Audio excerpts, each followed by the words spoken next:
भोजलिन दाई वो यहो देवी गंगा। हमार भोजलिन दाई वो यहो देवी गंगा। भीगे अंग अंग आठोंगा, भीगे अंग अंग आठोंगा, भीगे अंग अंग आठोंगा, भीगे अंग अंग आठोंगा। हमार भोजलिन दाई वो यहो देवी गंगा। हमार भोजलिन दाई वो यहो देवी गंगा।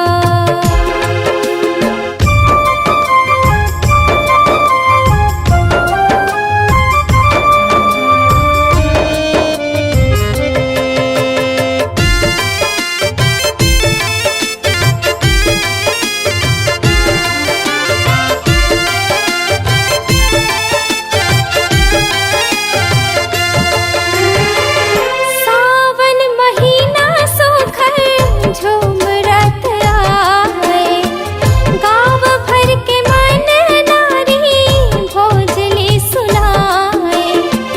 निंदै को नैना करे धाने बुवाए, घरों भर बहनी बनहा भोजली सजाए।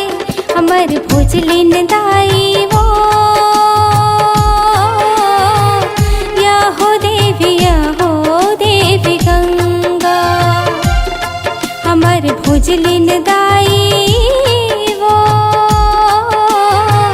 यहो देवी गंगा।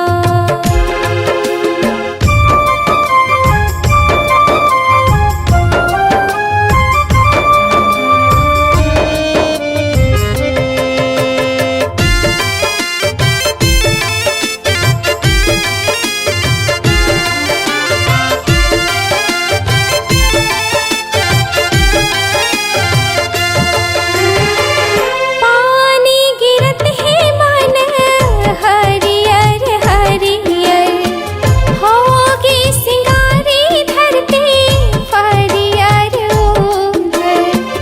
भोजली तिहार मने खुशियाँ मनाए, छोटी की टोकरी में भोजली बोवाए।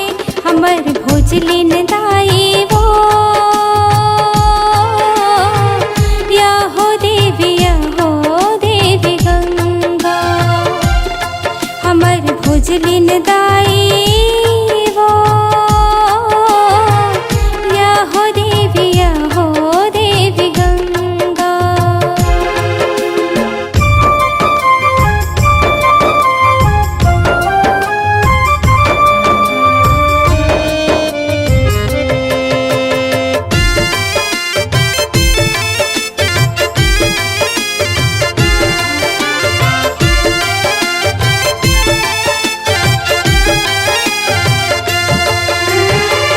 नावा फसल के जम्मो आसला लगाए, भोजलिन दाई सब पर माया बरसाए। यहो देवी गंगा कह के तोला मनाए, देव ही दुलरवा बेटा गुण तोर गाए। हमर भोजलिन दाई वो यहो देवी गंगा।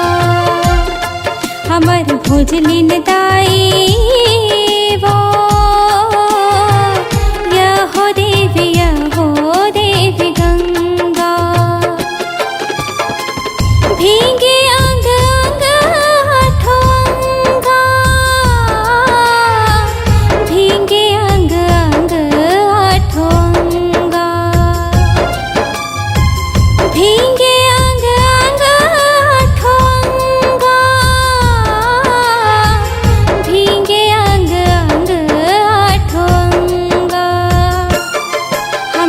भोजलिन दाई वो